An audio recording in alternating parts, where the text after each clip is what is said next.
ఈ యొక్క సాయంకాలపు వేళ మేడ గది మీద చేరి కుటుంబంలో జరిగిన మేలులను బట్టి మీకే మా స్తుతులు స్తోత్రములు చెల్లిస్తున్నాం. బిడ్డలు బాప్తిస్మందు సాక్ష్యము తీసుకుని ఉంటుండగా వారు మీ కొరకై ఫలించుటకును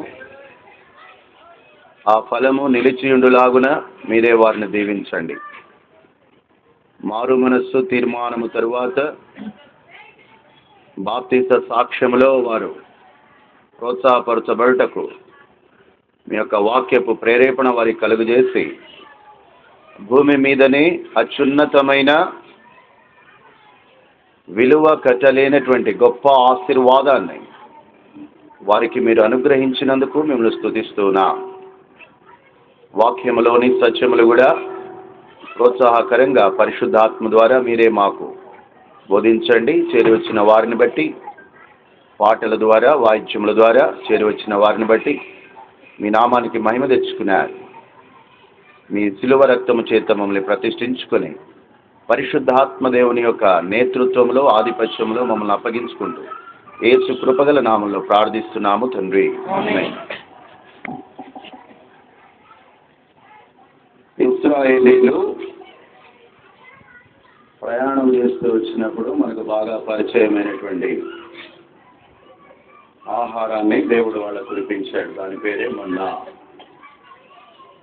ఈ మన్నాకు 7 స్వభావాలు ఉంటాయి. మొట్టమొదటిది ఇది ఆకాశం నుండి కురిపింపబడినటువంటి మన్నా. రెండవది ఇది ఆకాశం నుండి కురిసిన మన్నా భూమి మీద కనపడెను. మూడవది తలకు ఓమేరు చొప్పున దీనిని కూర్చుకొనవలెను. నాలుగవది ఇది తెల్లనిది. ఐదవది దీని రుచి తేనె వలె ఉన్నది. ఆరవది ఇది క్రొత్త నూనె రుచి వలె ఉన్నది. ఏడవది అంతటా మన్నా మానిపోయెను. ఆ సంవత్సరమున వారు ఆ దేశపు పంటను తినిరి. 7 స్వభావములు కలిగినటువంటి మన్నా దేవుడు ఇశ్రాయేలు కొరకై అరణ్యంలో అనుగ్రహించాడు. ఆకాశం నుండి కురిపించినటువంటి మన్నా ఆకాశం యొక్క పరలోకపు సంగతులను జ్ఞాపకం చేసేదిగా ఉన్నది. రెండవది భూమి మీద కనపడెను.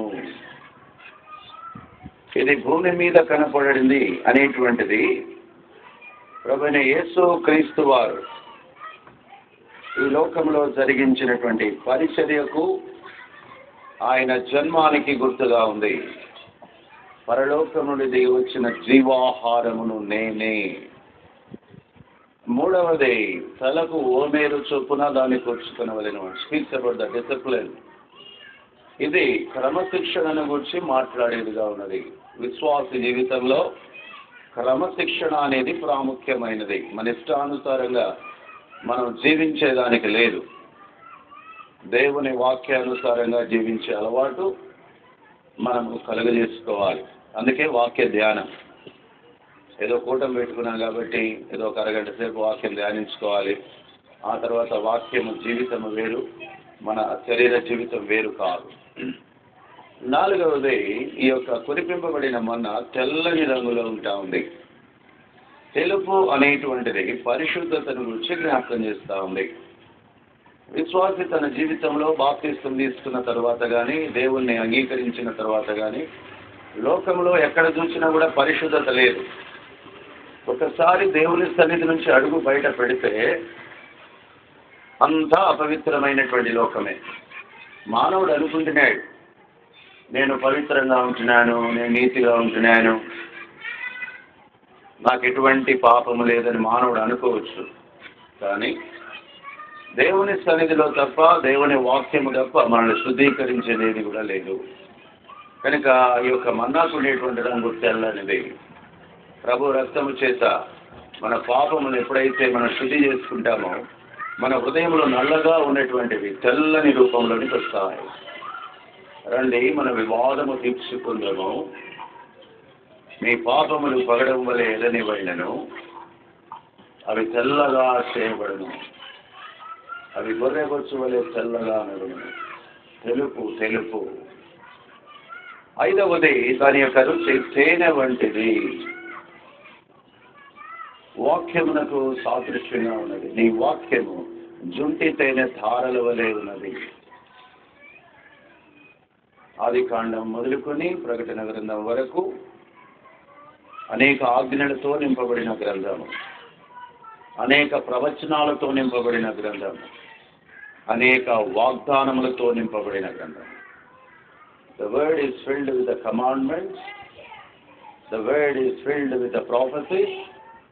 The word is filled with the promises. నీ జీవితమునకై కావలసిన వాగ్దానాలు, నీ జీవితము తనువు సాలిన తర్వాత ఏం జరుగుతుందో ప్రవచనము, నీవు జీవించవలసినటువంటి విధానములోని ఆజ్ఞలు ఈ గ్రంథం మనకు బోధించేది. నీ వాక్యము లేక ఈ యొక్క రుచి తేనె వలె ఉంది. 6వ స్వభావము, ఇది క్రొత్త నూనె వలె ఉన్నది రుచి. సంఖ్యాకాండం 11వ అధ్యాయంలో ఉంటుంది. వారు రోట దంచి తింటూ వచ్చారు, రొట్టె చేసి తింటూ వచ్చారు, అప్పాలు చేసుకుని తింటూ వచ్చారు. దాని రుచి క్రొత్త నూనె రుచి వలె ఉన్నది. చెడిపోయిన నూనె కాదు, పాతదైన వాడిన నూనె కాదు. ఇది క్రొత్త నూనె. It's the fresh. Holy spirit always speaks about the freshness. నూతనత్వము గురించి మాట్లాడేవాడు. నూనె వెలుగుకు గుర్తుగా ఉంది. వెలుగు దేవునికి గుర్తుగా ఉంది. దేవుడు, God is equal to spirit. దేవుడు అంటే ఆత్మ. కనుక ఈ యొక్క కురిపింపబడిన మన్నా ఆత్మను గూర్చి, పరిశుద్ధాత్మను గూర్చి జ్ఞాపకం చేస్తూ ఉంది. పరిశుద్ధాత్మ శక్తి ద్వారానే వాక్యాన్ని ధ్యానించగలం.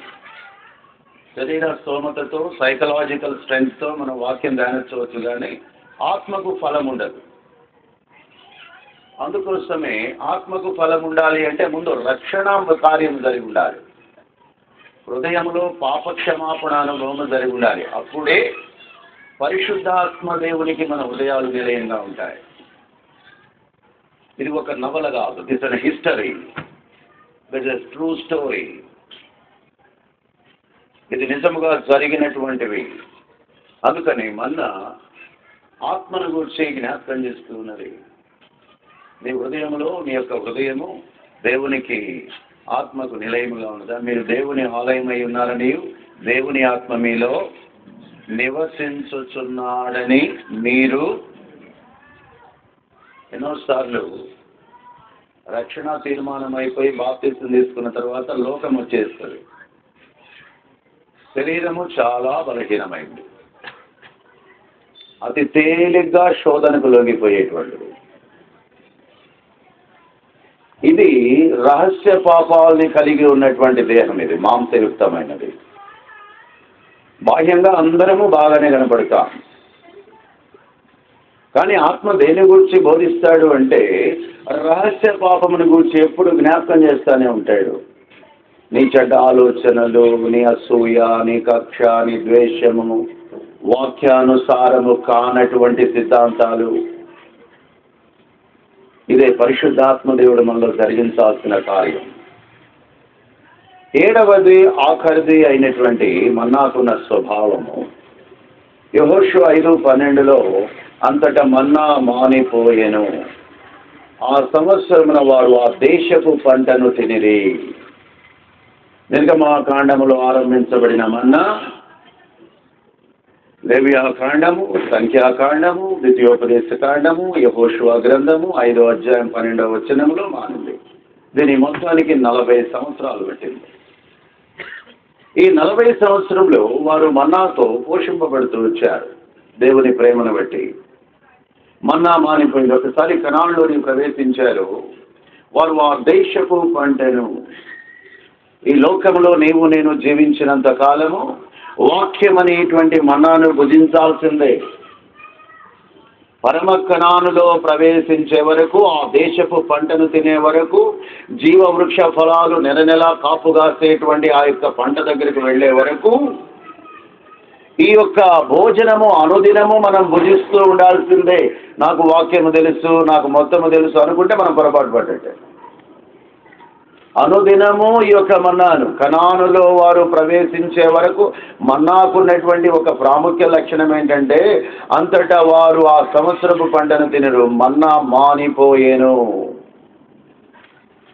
నీవు ఈ లోకములో తనువు చాలించే వరకు ఒకవేళ నీవు రక్షణ తీర్మానం చేసుకొని బాప్తిస్మంలో సాక్ష్యము తీసుకుంటే నీకు ఇచ్చేటువంటి మొట్టమొదటి బాధ్యత ఏమిటంటే అనుదినము ఈ యొక్క మన్నాను నీవు భుజించాల్సిందే. ఎంత నీకు వాక్యాలు కంఠోపాఠమైనా, ఎంత నీవు సేవ చేసినా, ఎంత నీవు గొప్ప బోధకుడవైనా, ఎంత నీకు గొప్ప తలాంతులున్నా అనుదినము దీన్ని నీవు భుజించి తీరాల్సిందే కనానులో ప్రవేశించే వరకు. నీ ఆస్తి నిన్ను పరలోకానికి లేదా కనానుకు చేర్చలేదు, నీ జ్ఞానము నిన్ను పరలోకానికి చేర్చలేదు, పరమ కనానుకు. ఈ యొక్క మన్నా కనుక వాళ్ళ కొరకై కురిపింపబడకపోతే వాళ్ళు బహుశా ఆకలికి చనిపోయి ఉండేవాళ్ళు. కనుక ఈ యొక్క మన్నా అనేటువంటి అంశంలో 7 ప్రధానమైన లక్షణాలు ఉన్నాయి. దానిలోని 2వ లక్షణము మనం చదువుతూ వచ్చాం 16-15లో. ఆ యొక్క మన్నా భూమి మీద కనపడెను. ఎక్కడ కనపడిందంట? భూమి మీద కనపడెను. ఆ యొక్క మన్నాయే ప్రభువైన యేసుక్రీస్తు వారు. ఈ భూమి మీదకి ఎందుకు కనిపించాడు ఆయన? What is the reason? యోహాను సువార్త 6వ అధ్యాయం 27వ వచనం. క్షయమైన ఆహారము కొరకు కష్టపడకుడి గాని నిత్య జీవము కలగజేయు అక్షయమైన ఆహారము కొరకే ఇశ్రాయేలుకు ఆకలి తీర్చడానికి మన్నాను కురిపించాడు. ప్రభు అంటాడు, మరి పరలోకం నుండి దిగి వచ్చినటువంటి మన్నాను నేనే అంటాడు. పాత నిబంధన గ్రంథములో ఉన్నటువంటి మన్నా భౌతిక సంబంధమైనటువంటి మన్నాగా ఉంటా ఉంది. శరీర సంపదమైనటువంటి శారీరక ఆకలి తీర్చేది. అది ప్రభువైన యేసుక్రీస్తు వారికి రాబోతున్న మేలుల ఛాయగా ఉంటూ వచ్చింది. ఇక్కడ ప్రభు భూమి మీద కనబడ్డాడు. కనబడినటువంటి ప్రభు ఏ ఆహారం గురించి మాట్లాడుతున్నాడు? అనేకమైన మాటలు మాట్లాడాడు. మన్నా అనేటువంటిది ఆహారం కాబట్టి ఆహారం గురించి ఆయన ఏం మాట్లాడుతున్నాడు? అసలు నిజమైన ఆహారం ఏమిటి, నిజము కాని ఆహారం ఏమిటి? ప్రభు అంటాడు, క్షయమైన ఆహారము కొరకు కష్టపడకుడి. క్షయము అంటే నశించిపోయేది.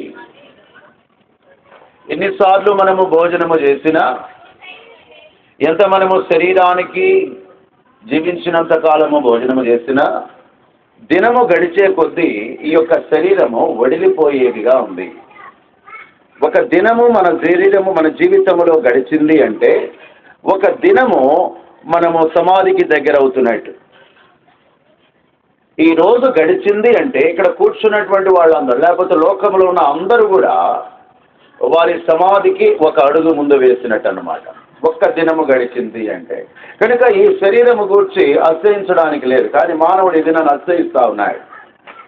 తన అందాన్ని చూసుకొని, తన బల శౌర్యాలను చూసుకొని, తన హోదాని చూసుకొని, తన అంతస్తును చూసుకొని ఆ మాటని ఇక్కడ జ్ఞాపకం చేస్తూ ఉన్నాడు. ఈ మాట మన కాలేజీల్లో నేర్పలేదు, మన స్కూల్స్లో ఉపాధ్యాయులు నేర్పలేదు, మన యూనివర్సిటీలో ప్రొఫెసర్స్ నేర్పలేదు, ఉద్యోగాల్లో మన స్నేహితులు నేర్పలేదు.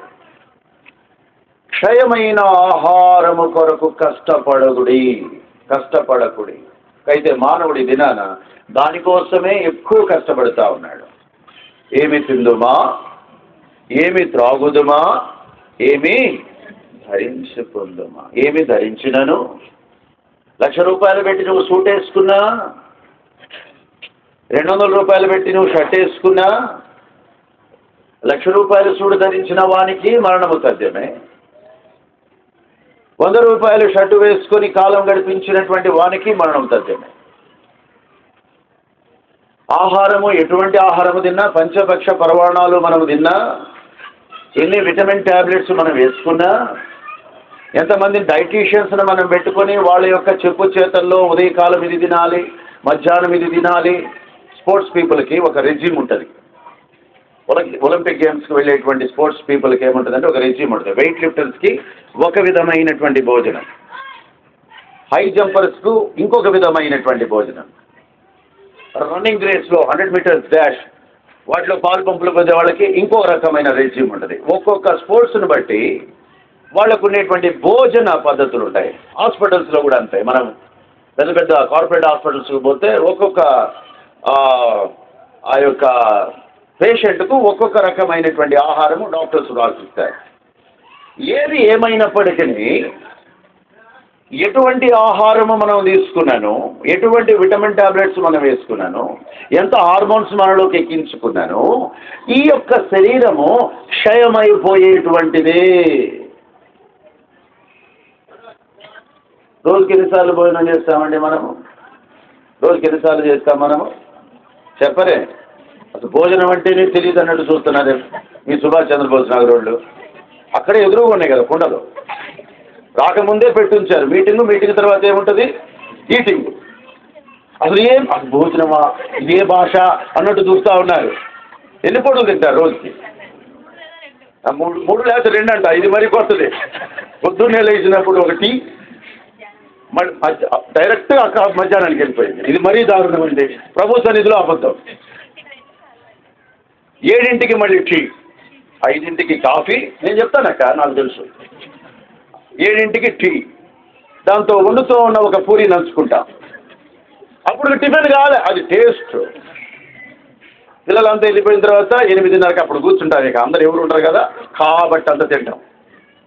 అది అయిన తర్వాత ఇక టిఫిన్ మోసుకుంటాం. డ్యూటీకి వెళ్తా. అక్కడ ఏదో పెద్ద కష్టపడ్డాడు. 11:30 టీ స్టాల్ దగ్గర. ప్రతి కంపెనీకి కిందే ఉంటుంది ఒక బజ్జీలు కొట్టుంటుంది. అసలు ఏం పొద్దున్న తిందిరా అన్నట్టే. ఒక సమోసాయి తమ్ముడు. మళ్ళీ 1 గంట కొట్టక ముందే 12:30 నుంచే. ఇప్పటికి ఎన్నిసార్లు అయిందండి? మధ్యాహ్నం. అక్క మధ్యాహ్నం ఉన్నారు కదా సడన్గా. ఎంత అయింది ఈ మధ్యలో చాలా అయింది. ఆ తర్వాత అసలు మధ్యాహ్నం ఏం భోజనం చేయనట్టే మళ్ళీ 4ంటికి బిస్కెట్లు. మళ్ళీ ఇంటికి రాగానే అబ్బా అలిసిపోయామండి ఈరోజు, కొంచెం గారెలు గిన్నెలు ఉంటే ఇవ్వు. ఏం కావాలంట? గారెలు. అయిన తర్వాత ఇక మీటింగ్ ఉండే బాప్టిజం మీటింగ్ ఏముంటుంది. దీని తర్వాత అన్నం, ఈటింగ్. అక్క కరెక్ట్ చెప్పింది. ఆ ఈటింగ్లో సడన్గా సాంబార్ వేశారు. ఎప్పుడు ముట్టారు దాన్ని. అసలు ఆ మీటింగ్కి ఎప్పుడు రాదు. ఏం పడాలా మనకి? ఏం పడాలా? ముక్క పంటి కింద పడితేనే అబ్బో లెక్క. ఇదంతా అయిన తర్వాత సర్వింగ్ బ్యాచ్కి జోషి లాంటి వాళ్ళకి దొరకదు పాపం. ఆఖరిలో రాత్రి 2ంటికి డేషాలు కలుగుతుంటారు ఇంట్లో. ఏంటి పిల్లి వచ్చింది కిటికీలో నేసాడు, ఇతను తింటా ఉంటాడు. ఏంటో ఇప్పుడు తింటున్నా అంటే ఏం చేస్తాం, అక్కడ తక్కువ తిన్నానమ్మా. ఓ లెక్కే లేదు. క్షయమైన ఆహారము కొరకై కష్టపడకుడి. ఇశ్రాయేలీలందరూ కూడా అంట ఆ మన్నాను భుజించారు. ఆ మాట అంటున్నాడు ప్రభు. ఇక్కడ చూడండి 49 వచనం చదవండి. 6:49 యోహాను. మీ పితరులు అరణ్యములో మన్నాను తినినను ఏమయ్యారంట? చూడండి హెబ్రీయులకు రాసిన పత్రిక 3వ అధ్యాయము. హెబ్రీయులకు రాసిన పత్రిక 3వ అధ్యాయము 17వ వచనం చదవండి. ఎవరి మీద 40 ఏండ్లు ఆయన కోపగించెను? పాపము చేసిన వారి మీదనే కదా. వారి శవములు అరణ్యములో అంటే క్షయమైపోయేను, అంటే నశించిపోయేను. ఆహారం లేకనా, పూరేడి పక్షులు లేకనా, తిండి లేకనా, అన్నీ ఉన్నాయి. వారి శవములు ఎక్కడ రాలిపోయినాయి అంట? అరణ్యములో. ఈ శరీరాన్ని మనము ఎన్ని రకాలైన ఆహారాలతో పోషించినా భూమి మీద కనబడేను ఆ మన్నా. ప్రభువైన యేసుక్రీస్తు వారి భూమి మీదకు వచ్చి క్షయము అక్షయము అనే అంశాల గురించి మాట్లాడుతున్నాడు. ఇది ఎవ్వరూ మనకు బోధించరు, ఎవ్వరు చెప్పరు ఈ మర్మాలు. నేను బాగానే ఉన్నానులే, నాకు సమృద్ధి ఉందిలే. ఆ ధనవంతుడు అంటాడు, నా ప్రాణమా తినుము త్రాగుము సుఖించుము. ఇప్పుడు ప్రభు అంటాడు, యూ ఫూల్, ఓ వెర్రివాడా, ఈ రాత్రికే నీ ప్రాణమును వాడు దాచించినటువంటి ఆ కొత్త కొట్లు కట్టించుకొని దాని నిండా నింపినటువంటి ధాన్యం ఎవరికైంది? వాడు దాచించినటువంటి వెండి బంగారాలు ఎవరిదికైనాయి? సంతోషించాడు, నా ప్రాణమా తినము త్రాగుము సుఖించుము. కానీ ఆ యొక్క శరీరము క్షయతలోనికి వచ్చేసింది ఆ రాత్రికే. నేను మూయగా తెరవగలవాడు, నేను తెరవుగా మూయగలవాడు లేడు. ఇదిగో ఈ రాత్రికే నీ ప్రాణమును అడుగుతున్నారు. ప్రభు ఒకసారి పిలిస్తే ఎవడాపగలడు? మానవుని ఉచ్ఛ్వాస నిశ్వాసలు ఆయన స్వాధీనములో ఉన్నాయి. రీసెంట్గా వచ్చాడు పరిచయం పోతే ఆవిడ చెప్తా వచ్చారు కాజీపేటలో. వాళ్ళ మనవరాలు, చిన్న మనవరాలు, అంటే ప్రీమెచ్యూర్ బేబీగా పుట్టింది. సరైనటువంటి ఇది లేదు, మొత్తానికి ఏదో అనారోగ్య పరిస్థితి, ఫైనల్గా చనిపోయింది. రెయిన్బో హాస్పిటల్ ఇచ్చారు, డాక్టర్స్ కూడా చెప్పేశారు పాప చనిపోయింది, ఆల్మోస్ట్ చనిపోయింది. మందిరంలో ఉన్నవాళ్ళు కూడా చెప్పారు, నా డెడ్ బాడీని తీసుకొస్తా ఉన్నాము, చిన్న బిడ్డను సమాధి కూడా వాళ్ళ బంధువులు సిద్ధం చేస్తూ ఉన్నారు. ఈ గట్కేశ్వరు భువనగిరి మధ్యలో ఆ పాప కళ్ళు తెలిసి చూసిందంట. ఇప్పుడు బతికింది ఆ పాప. దేవునికి అసాధ్యమైంది ఏదీ లేదు. కనుక మనం చూస్తే ఒకవేళ శరీరము కోసమే మనము జీవిస్తూ ఉంటే మోసములో ఉన్నట్టు. కనుక మోసాన్ని తెలపడానికి యేసుక్రీస్తు వారి లోకానికి వచ్చాడు. ఎందుకని మతాన్ని పెట్టడానికి, లేకపోతే ఏదో సెల్ఫ్ ప్రొక్లెయిమ్డ్ గాడుగా నేనే దేవుడిని చెప్పుకోవడానికి కాదు. నీ స్థితిగతులు ఏమిటో తెలపడానికి. Is the great professor, is the great voice man. ఇది నా తండ్రి నాకు ఎప్పుడు చెప్పలేదు. నేను చాలా కాలము రక్షణ లేకముందు 31 సంవత్సరాలు మతంలో జీవించాను. క్రైస్తవ మతమే, ఇంట్లో బైబిల్ ఉండేది కానీ దాంట్లో ఏముందో తెలియదు, హృదయాల్లో ఏముందో తెలియదు, లోకమే ఉండేది. పేరుకు మాత్రమే క్రైస్తవుని కానీ నాకు రక్షణ అనుభవం లేదు, మారు మనస్సు అనుభవం లేదు, పాప క్షమాపణ అంటే చెప్పినోళ్ళు లేదు. రోమన్ క్యాథలిక్ చర్చికి పోతే ఆ ఫాదర్స్ ఏనాడు కూడా నన్ను అయ్యా ఆర్ యూ బోర్న్ అగైన్ అడిగిన ఒక్క నాదుడు లేడు. నీవు తిరిగి జన్మించావా, నీ పాపాలు క్షమింపబడ్డాయా అని అడిగిన ఒక్క ఫాదర్ లేడు. లూథరన్ చర్చికి పోతే అక్కడ ఉన్నటువంటి పాస్టర్లు నీవు మారు మనసు పొందావా అని అడిగిన వాడే లేడు. దేవుని సన్నిధిలో చెప్తా ఉన్నాను. ఇటువంటి అనుభవం లేకుండా, పాప క్షమాపణ మారు మనసు అనుభవం లేకుండా మనము ఎన్ని వ్రతాలు చేసినా క్షయమైనటువంటి దానికోసము కష్టపడుతున్నట్టే, వ్యర్థం అన్నమాట. అయితే దేనికోసం మనము ప్రయాసపడాలో చూద్దాం. 27వ వచనం, నిత్య జీవము కలుగజేయు అక్షయమైన ఆహారము కొరకే. నిత్య జీవము, ఇటర్నల్ లైఫ్, నిత్యము జీవించే ఒక జీవితం ఉంది. మానవుని ఆయుష్ అంతా 70 సంవత్సరాలు, అధిక బలం ఉంటే 80 సంవత్సరాలు, అయినా కూడా ఆయాసము. అయితే మానవుని యొక్క ఈ మాంసయుక్తమైన దేహములో దేవుడు ఒక జీవాత్మనుంచాడు. అది నిత్యము జీవించేది, దానికి మరణము లేదు. ఈ సంగతిని జ్ఞాపకం చేస్తున్నాడు భూమి మీదకి వచ్చిన ప్రభు. ఏదో కొత్త రోగులకి స్వస్థత ఇచ్చేసి, గుడ్డి వాళ్లకు కళ్ళిచ్చి, చనిపోయిన వాళ్ళని లేపి నేనే దేవుణ్ణి అని చెప్పుకోవడానికి రాలా. అది సెకండరీ వర్క్. అది అసలు శాశ్వతమైనటువంటి వాక్య మర్మము మానవులకి బోధించడానికి వచ్చాడు ప్రభు. నిత్య జీవము కలుగజేయు అక్షయమైన ఆహారము కొరకై. ఇదేంటి కొత్త మాట వింటున్నామే? నిత్య జీవము, నిత్యము జీవించే ఆహారం అనేది ఒకటి ఉందా అని ఇశ్రాయేలుకు అనుమానం వచ్చింది. నీకు నాకు కూడా కొత్తగా చెప్పినప్పుడు సువార్త అనుమానం వస్తుంది. ఇది ఎక్కడుంది, దేవుణ్ణి నాకు చూపించు, ఇటువంటి అనుమానాలు వస్తాయి.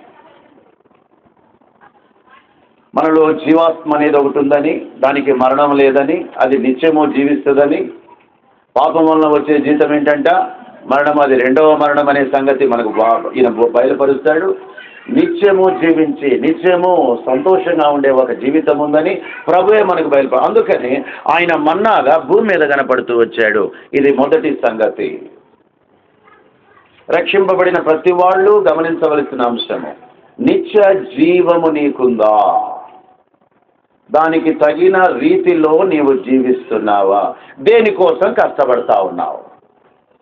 ఎన్నోసార్లు నేను మారు మనసు పొందానండి, నేను పరిచయం చేస్తున్నాను అంటామే కానీ దేవుని కోసము జీవించే లక్షణాలు మనలో కనపడవు. ఇది నిజం. అనేకుల్లో మనం చూస్తామండి. For the name sake they are believers but they lives are not like unbelievers life. ఈ లోకము కోసమే, ఈ లోకాన్ని సంపూర్ణం చేసుకోవడం కోసమే, లోకంలో సంపాదన, ఈ లోకంలో ధనాపేక్ష. జీవించడానికి కొంత ఆహారం అవసరం, జీవించడానికి కొంత డబ్బు అవసరం, కానీ అది శాశ్వతం కాదు. అదే ఇక్కడ చెప్తా ఉన్నాడు. క్షయమైన ఆహారము. కోటీశ్వరుడికి మరణం ఉంది, బలహీనుడైనటువంటి దరిద్రుడైన లాజరు, దిక్కులేని వాడికి కూడా మరణం ఉంది. ఈ మరణం నుంచి ఎవరు తప్పించలేరు. రాజులు వచ్చారు, రాజ్యాలు వెళ్ళారు, ఎవడన్నా శాశ్వతంగా ఉన్నాడా? అదే బయలుపరుస్తూ ఉన్నాడు. ఎందుకు మరి వాళ్ళు ఈ లోకం నుంచి పోయేటప్పుడు 2 అంశాలు జ్ఞాపకం చేసుకోవాలా. నేను నిత్య జీవము కొరకై కష్టపడ్డానా, జీవము ప్రాణము కొరకై మాత్రమే కష్టపడ్డానా? సగటున మనం చూస్తే లోకంలో దాదాపు 90% కన్నా 90% కన్నా ఎక్కువ ఈ లోకమే సంపూర్ణము అనుకునేవాళ్ళు.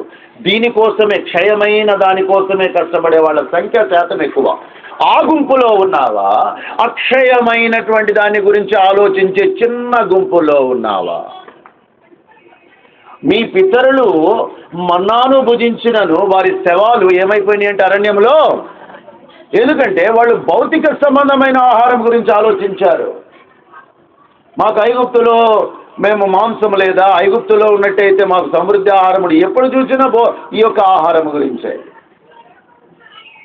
లోపల ఉన్నటువంటి జీవాత్మకు ఎప్పుడైనా ఆహారం పంచిపెట్టాడా ఈ శరీరము అంటే లేదు. కన్ను ఎప్పుడైనా ఈ జీవాత్మను లేకపోతే ఈ నిత్య జీవపు ఆహారాన్ని భుజించిందా?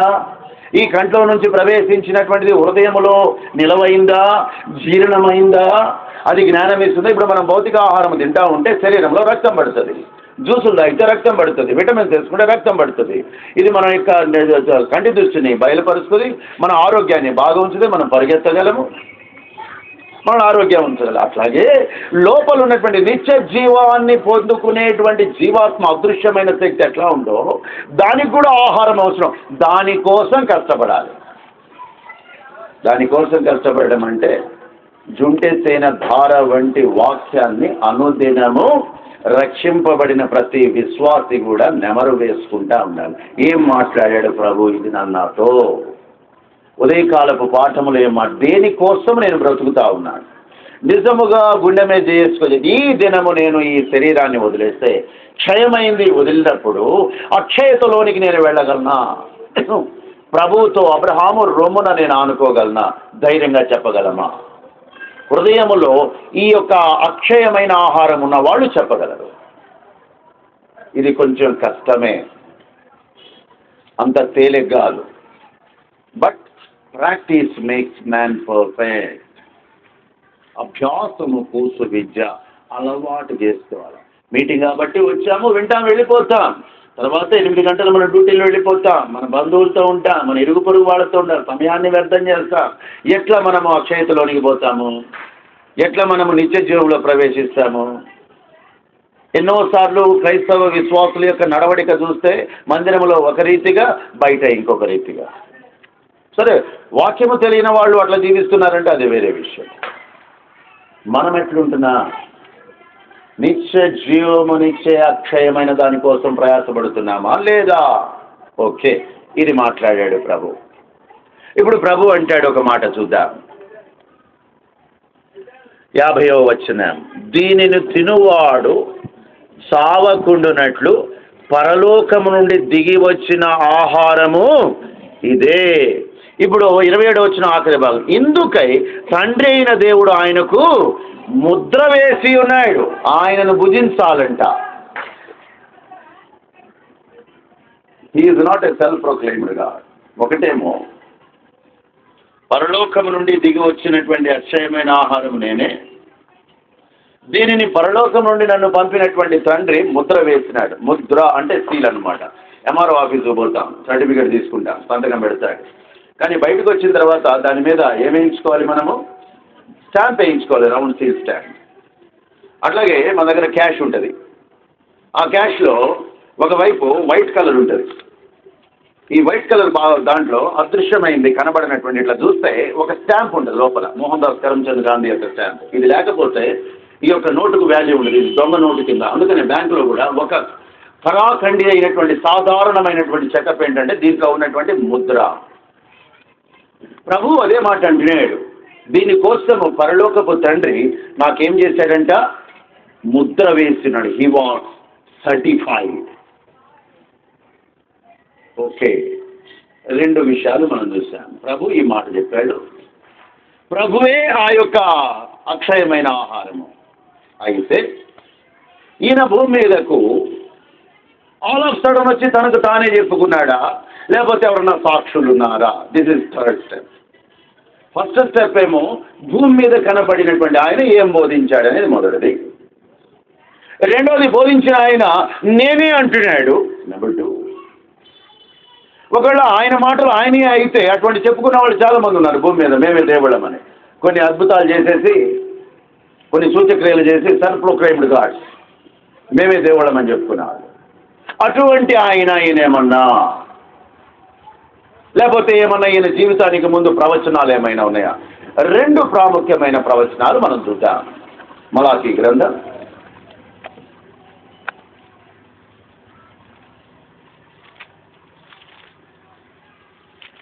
3వ అధ్యాయం 1వ వచనం చదవండి. ఇదిగో ముందుగా నాకు మార్గము సిద్ధపరచుటకై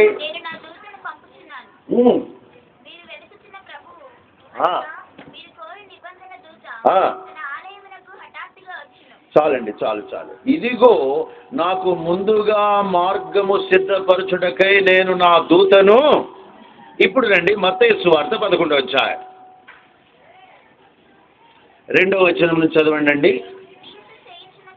క్రీస్తు చేయుచున్న కార్యముల గూర్చి చెరసాలలో విని, రాబో వాడవు నీవేనా, మేము మరి ఒకని కొరకు.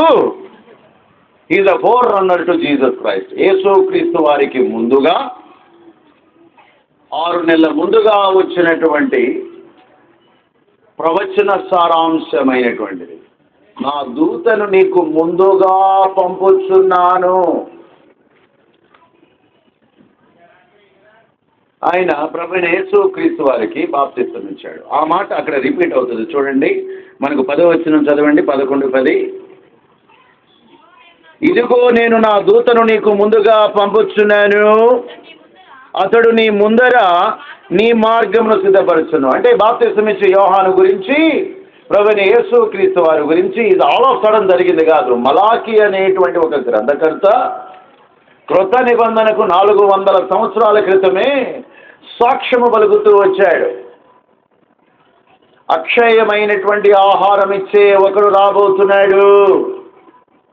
ఆయన మార్గమును సిద్ధపరచడానికి పైలట్ మ్యాన్గా ఒక మనుషుడు రాబోతున్నాడు. ఇదేదో వచ్చిన వాడు ఆయన సొంతగా చెప్పుకున్న మాటలు కాదు ఇవి. Is not a self proclaimed God, is a prophetical.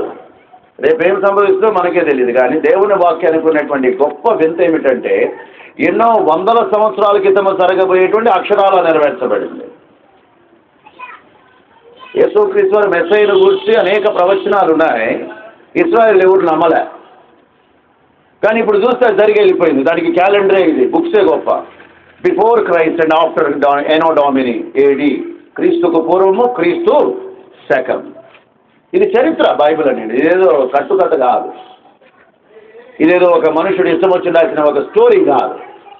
చాలామంది కవులు స్టోరీలు రాస్తారు, చాలా ఇంట్రెస్టింగ్గా ఉంటాయి. ఇప్పుడు మనం చూసేటువంటి ఆ యొక్క కల్పనా కథలు ఉన్నాయి కదా, సినిమాలు కానీ లేకపోతే ఈ యొక్క టీవీల్లో వచ్చేటువంటి సీరియల్స్ కానీ అన్నీ కూడా కల్పనా కథలు అవి, man made stories. But Bible is not a man made story, it's a prophetical, it's a history. Israel దేశం ఇప్పుడు ఉంది, యెరూషలేము ఇప్పుడు ఉంది, యోర్దాను ఉన్నాడు, యోహాను ఉన్నాడు, యోర్దాను నది ప్రవహిస్తూ ఉంది, బాప్తిసం అనేటువంటివి జరిగినాయి, ఇశ్రాయేలీలు ఉన్నారు, యూదులు ఉన్నారు. ఇంటర్నేషనల్ న్యూస్లో ఎప్పుడు వాళ్ళ పేర్లు కనపడతా ఉంటాయి, జూయిష్ పీపుల్ అని, ఇజ్రాయలైట్స్ అని, వాళ్ళని ఇట్స్ ఎ హిస్టరీ. సరే, ఈయన వచ్చిన తర్వాత ఈయన బాప్తిస్మం కూడా మొదలుపెట్టాడు. బాప్తిస్మం ఇచ్చి యోహాను, మలాకీలో చెప్పబడినటువంటి దూత ఈయన బాప్తిస్మం ఇస్తూ ఉండగా యేసుక్రీస్తు వారు కూడా బాప్తిస్మం తీసుకోవడానికి వచ్చాడు. రండి ఏం జరిగిందో మత్తయి సువార్త 3వ అధ్యాయం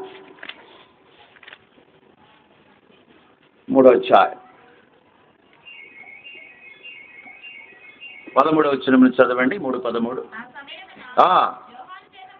బాప్తిస్మము పొందుటకు యేసు గలిలయ నుండి యోర్దాను దగ్గరున్న అతని యొద్దకు వచ్చెను. అందుకు యోహాను, నేను నీ చేత బాప్తిస్మం పొందవలసిన వాడనై ఉండగా. చాలండి. ఎట్లా తెలిసింది ఈయనకే నేను బాప్తిస్మే, నేను మెస్సయ్యా అని? ఎవడన్నా ఆలోచించారా?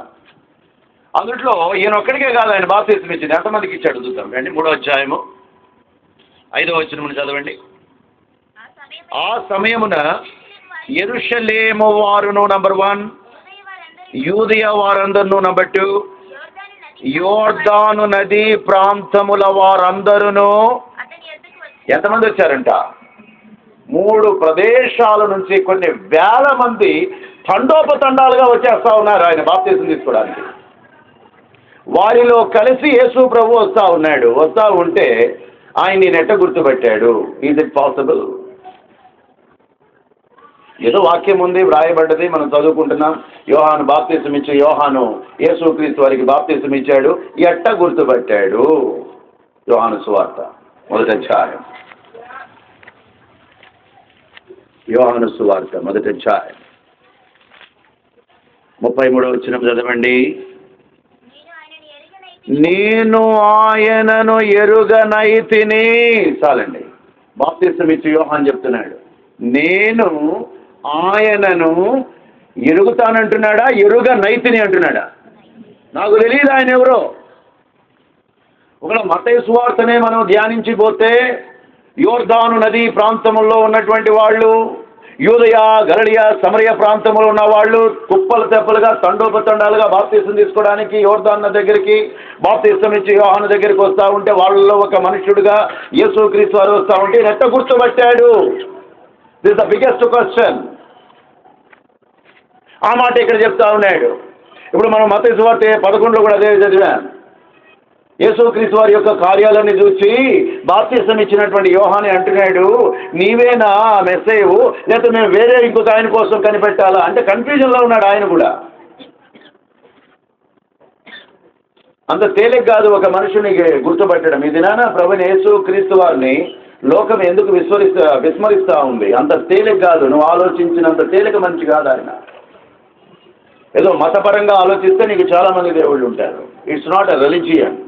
రిలిజియన్కి మానవ సిద్ధాంత సంబంధమైంది. నాకు కొన్ని ఆలోచనలు ఉంటాయి, నేను స్వతంత్రుని కాబట్టి నా తలంపుల ప్రకారముగా నేను ఒకటి ఏర్పాటు చేసుకుంటా, దీన్ని నేను నమ్ముతాను. That is called religion.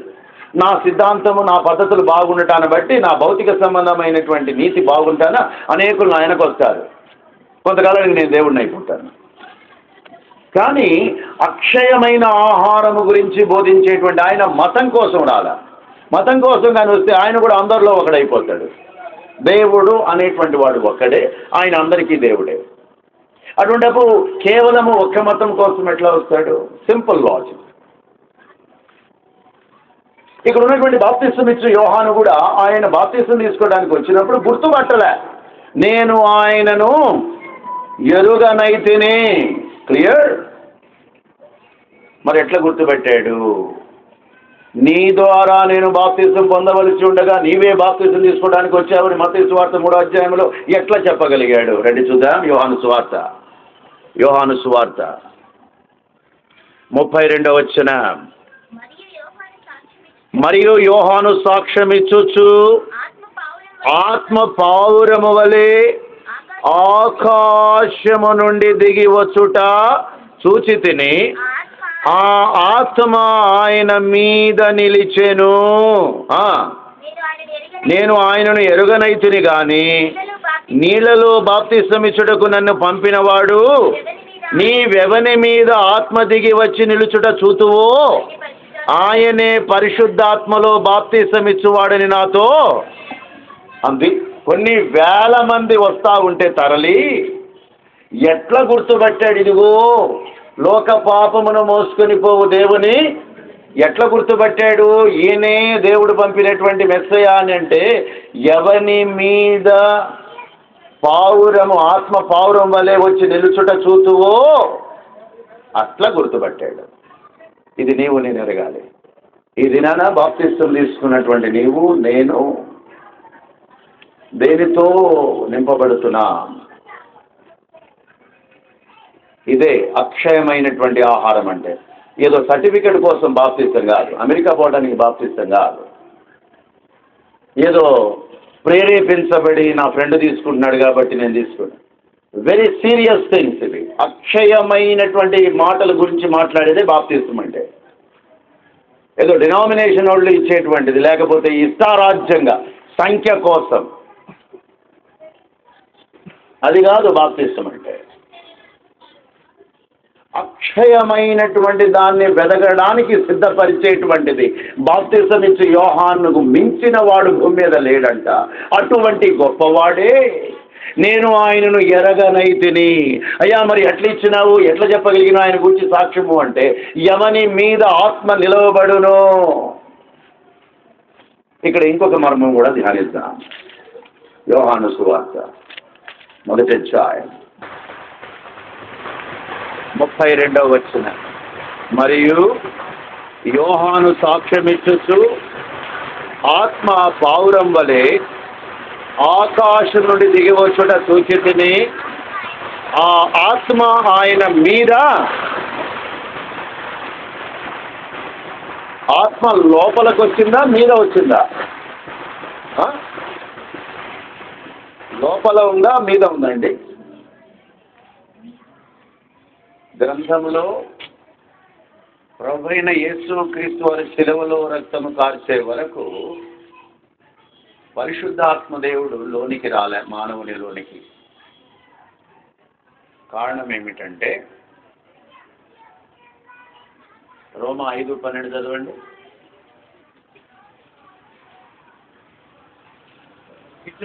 ఇట్లుండగా ఒక్క మనుష్యుని ద్వారా, జాగ్రత్తగా గమనించండి ఈ మాట, ఒక్క మనుష్యుని ద్వారా పాపము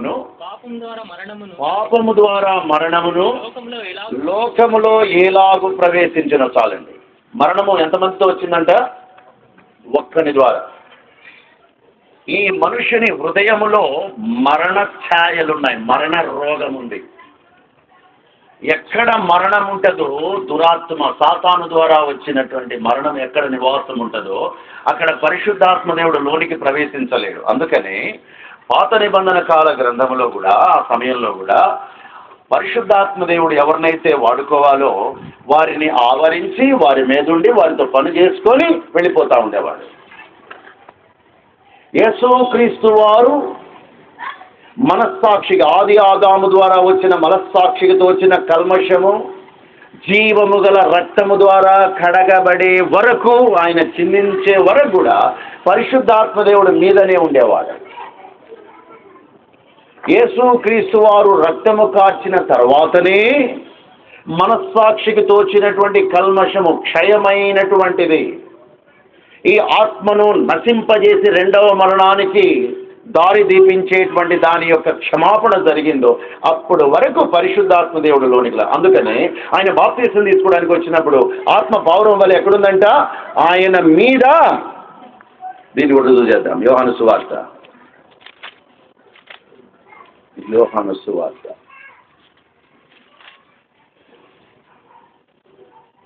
39వ వచనం, 7వ అధ్యాయం 7:39. 7:39 అమ్మా. యోహాను తన యందు విశ్వాసముంచువారు పొందబో ఆత్మను గూర్చి ఆయన ఈ మాట చెప్పాను. యేసు ఇంకనూ మహిమపరచబడలేదు గనుక, ఇది కారణం.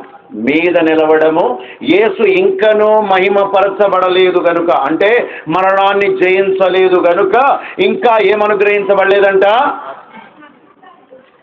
అది జరిగిన తర్వాతనే పరిశుద్ధాత్మదేవుడు మన హృదయాల్లోనికి వచ్చాడు.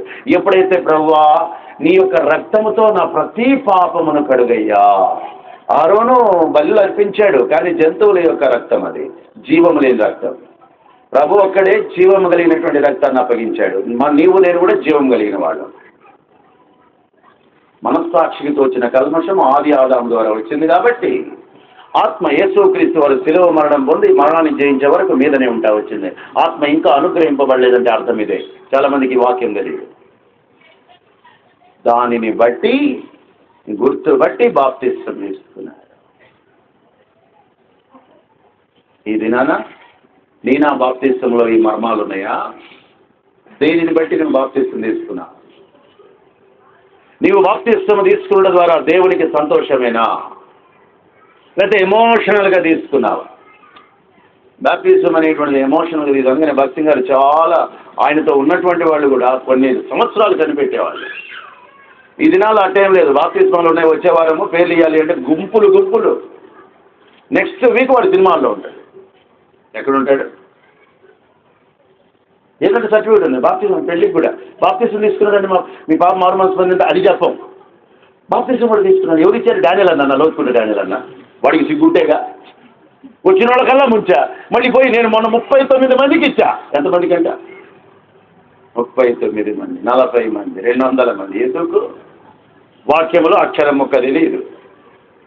అందుకని పొందబో ఆత్మ ఇక్కడ రాయబడిన మాట చూడండి. తన యందు విశ్వాసముంచుబో వారు పొందబోవు ఆత్మ. అంటే ఏదో ఎలికల కింద పట్టం కాదు, వాక్యము మన్నా.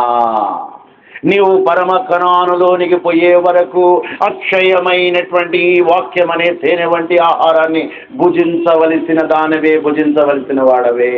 ఈ కార్యమును చేస్తున్నావా? ఓ సర్ప సంతానమా, ఫలములు ఫలించుటకు మీకు బుద్ధి నేర్పిన వాడెవడు? బాప్తిసం తీసుకోవడానికి వచ్చారు, రక్షణ లేకుండా బాప్తిసం తీసుకుంటారా? కనుక ప్రభువుకి ఎప్పుడు మహిమ వస్తుంది? ఎప్పుడు మనము చెప్పగలము, నా ప్రాణమా యెహోవాను సన్నుతించుమని? నిజమైన ఆత్మను మనం పొందినప్పుడు. అవును, నా ప్రభు నా కోసం వచ్చాడు, సిలువలో మరణించాడు, మనస్సాక్షికి తోచిన కల్మషము, దాని ద్వారా వచ్చినటువంటి క్షయ జీవితము, ఈ శరీర జీవితము నుండి తప్పించడానికి. ఈ శరీరం ఉంది కాబట్టి జీవించడమే కానీ దీనికోసం కాదు నేను జీవించాల్సింది. నాలో ఒక అంతర్ధానమైనటువంటి ఒక శరీరం ఉంది, దీనికోసము నేను జీవించాలి.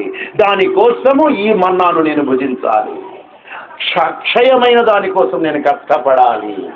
దానికోసం దెబ్బలు తినాలి, దానికోసం నిద్రమానాలి, దానికోసం మోకాళ్ళు మనము గాయపరచబడాలి, దానికోసము శరీరాసనము సిలువ వేయాలి, నేత్రాసన సిలువ వేయాలి. కష్టపడుడి, కష్టపడుడి, కష్టపడుడి. బంధువులందరూ సినిమాలకు వెళ్ళాను, మనం వెళ్ళాం. అందరూ లంచాలు తీసుకుంటా ఉన్నారు, మనం తీసుకో. అందరూ దొంగ సంపాదిస్తూ ఉన్నారు, మనం తీసుకో. కష్టపడుతున్నాం, వచ్చిన 10,000 సరిపోవటల్లా, కష్టపడుతున్నాం. ఎందుకు అంటే అక్షయమైన దానికోసము. అందుకే బాప్తిస్మము. ప్రభువైన యేసుక్రీస్తు వారు నేనే నిజమైన ఆహారం అంటే సాక్ష్యం ఇచ్చిన వాళ్ళు ఇద్దరు, మలాకి, మరలా బాప్తిస్తం ఇచ్చే యోహాను. ఇంకొక వచనం కూడా రుజువు చేసుకొని మనం ముగించుకున్నాం. ఆదికాండం 12వ అధ్యాయం 3వ వచనం చదవండి.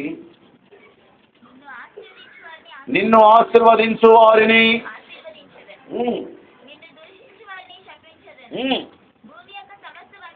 భూమి యొక్క సమస్త వంశములన్నీ చాలండి. భూమి యొక్క ఎన్ని వంశాలంట? సమస్త వంశములు. ఇది దేవుడు అంటే. అబ్రహాము కుమారుడైన దావీదు కుమారుడైన యేసుక్రీస్తు వంశావళి. అబ్రహాముకు దేవుడు ముందుగానే చెప్పాడు, అయా భూమి యొక్క సమస్త వంశములు. ఇది 2వ సాక్ష్యము. ఎక్కడ అబ్రహాము జీవితము 12వ అధ్యాయం ఆదికాండము, ఎక్కడ యేసుక్రీస్తు వారు జీవాహారమును నేనే అన్నాడు. ఈ జీవాహారాన్ని భుజిస్తున్నావా? నువ్వు దేనికోసం ప్రయాసపడుతున్నావా? సాక్షిగా ఉంటున్నావా?